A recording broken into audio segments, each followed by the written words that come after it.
Hey, what's going on? I've got a little bit of a different take on the 2026 regulations, and it's a take that I didn't think that I would have, but I have it nonetheless. I'll get to that in just 1 second.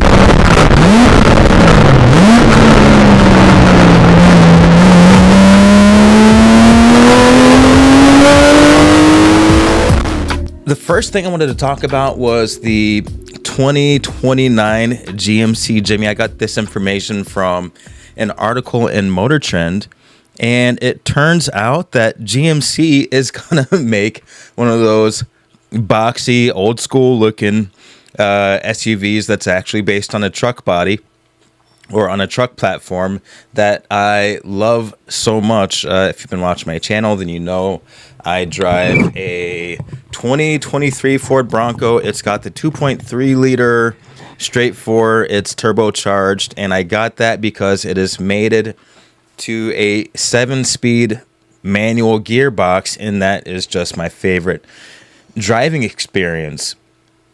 Well, it turns out the Jimmy is going to be based on the GMC Canyon, which is GMC's mid-sized pickup truck, in the same way that the Ford Bronco is based on the Ranger, which is Ford's mid-sized pickup truck. And I think even the new Xterra that is coming out, I want to say in 28, is based on the Nissan Frontier. So we've got this influx of body on frame. I think the GMC is body on frame. Anyway, we've got this influx of kind of old school style SUVs. I'm here for it.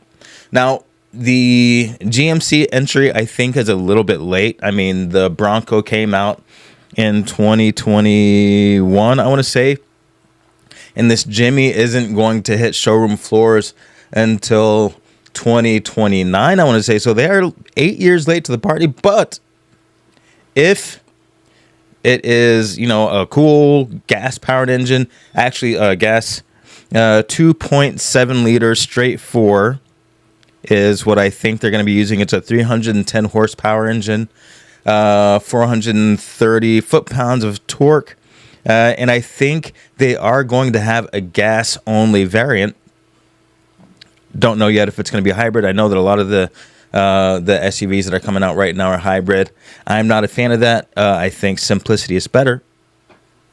But I think that's cool. I'm a fan of competition. It could look just like the Bronco. I don't care.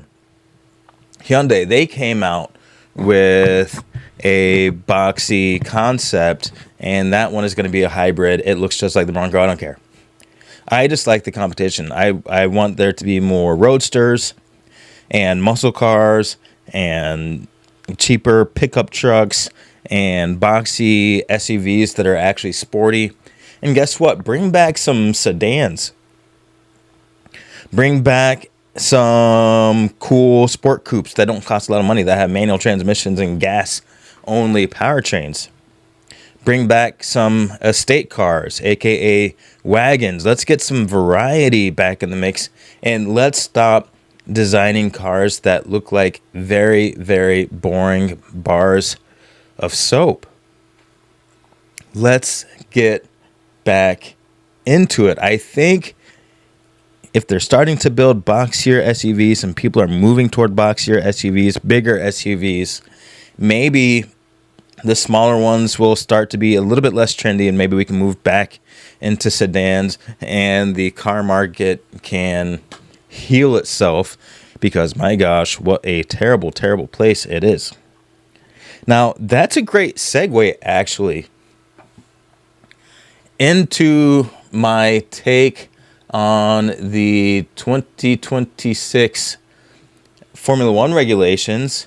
And the thing that I'm kind of getting is that Formula One is facing an identity crisis right now. For the longest time, Formula One was seen as the pinnacle of motorsport. You knew if you're watching an F1 race, you're watching the fastest cars and the best drivers, bar none, full stop, doing the thing on some of the best racetracks ever. And now with the 1.6 liter engine and 50-50 hybrid and in rules that don't seem to make sense, except for to stifle the cars, make them slower. I think in some respects, Formula 2 cars are currently faster than Formula 1 cars. The World Endurance Championship cars might be as fast. I'm not sure. I know Rally's getting a lot of attention. GT3 with Max Verstappen racing over at the Nürburgring and stuff like that. It's getting a lot more attention. I think that the lull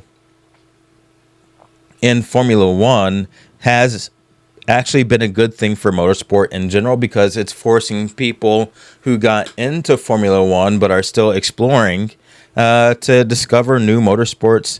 And these are motorsports that some of us older, or I guess more seasoned motorsports fans have already known about. But as a matter of fact, it's making me kind of take a look at other motorsports as well, like IndyCar, and get back into rallying. But this is where I think I'm going to be a little bit more sympathetic to Formula 1, and that is it's very difficult to define what the pinnacle of motorsport is anymore, because I think that car manufacturers are having a difficult time defining what performance is, what makes a car special anymore.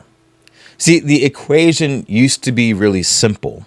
It used to be, okay, how many horsepower do you have? There's, I want to say on speed, they are rebuilding a drag car. It had 750 horsepower. That's a massive amount of horsepower. It truly is. It's more than anybody would ever need. And I think the car in question was like 40 years old. Well, guess what? 40 years ago, 750 horsepower was insane. 400 horsepower was insane. But the new Mustang Dark Horse Supercharged is like 795 horsepower. So that's a road-going sports car that's supposed to be good at the track and stuff too, that is more horsepower than this 40-year-old car. Now, I'm guessing that the 40-year-old car is going to be lighter. However, still, 795 from a factory engine that's got a warranty and everything, versus 750, which probably took whoever built that thing a long time and a lot of knowledge to get there.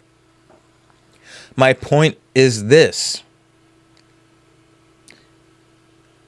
when horsepower is cheap and performance is cheap, and we've got a ton of road cars that are actually higher horsepower than their racing counterparts, how do you define the pinnacle of motorsport? Is it the technology? Is it the gadgets and the gizmos? Is it the aero? Or is it more about the pure racing experience?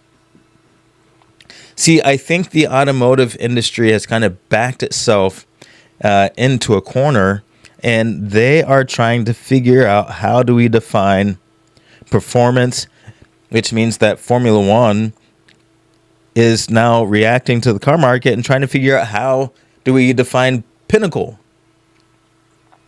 Because Formula 1 could, I don't know about easily, but they could definitely make some kind of engine that produces 1,500 horsepower, maybe a mild hybrid, but I think they can make an engine that lasts a few races that would be 1,500 horsepower, and we would have Formula 1 cars that are screaming again. But they're not doing that because the rest of the automotive industry is still leaning on hybrid technology and turbos and all that kind of stuff. And like I said a few videos back, the manufacturers are important in Formula One. Formula One wants to keep the manufacturers interested in Formula One, so you're going to get a lot of ridiculousness in the regulations. Now, here's where the sympathy comes in. Maybe they make it better. Maybe it's not in 2026 that they make it better, although I do hope that that's the case. Maybe they make it better in 27.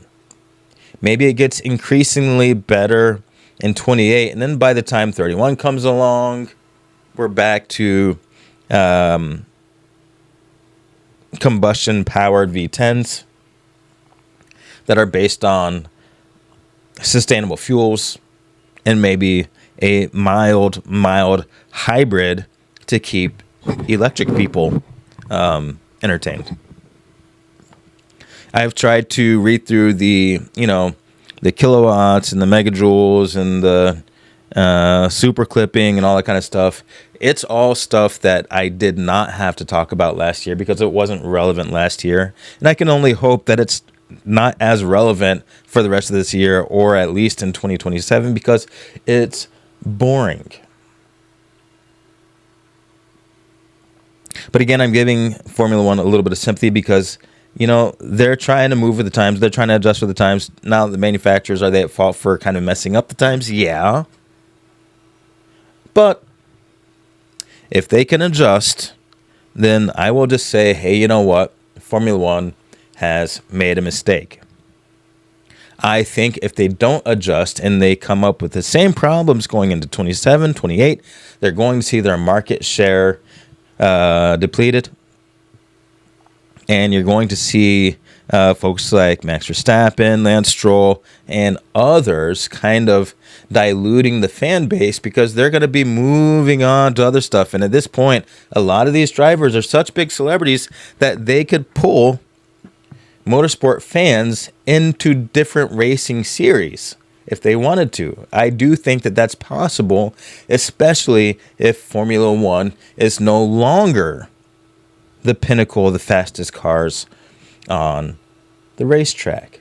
There just would be no point in watching a Formula One driver stifled in a subpar Formula One car. Now, I do have to give a shout out. There is a Canadian tractor company. I don't know if you've been following the news with farmers and tractors and especially the tractors with too many electronic components and they're impossible to fix. And farmers who are already strapped are being forced to pay ridiculous repair amounts for these, to get these tractors back in plowing or whatever it is that they do. There's a Canadian tractor company that is building, I want to say, is it 12 valve or 12 cylinder or whatever, diesel engine tractors with no electronics. Now, I'm sure it has to have a little bit of electronics, but not in the sense that we know electronics now, like the crazy sensors that do more harm than good or the electric assist or all that kind of stuff. It is back to basics, and from what I understand, it is doing very well. I want to know if they make coupes and sedans or trucks, because put that company's name on my short list. I would love to support them, but I don't need a tractor. A cheap sedan or a coupe or something that is purely mechanical or mostly mechanical, oh my gosh, I would love. Anyway, that is my take on Formula One. In summary, maybe they can fix it, because right now there's a little bit too much assist. The cars actually even, rumor has it, they're going to start themselves.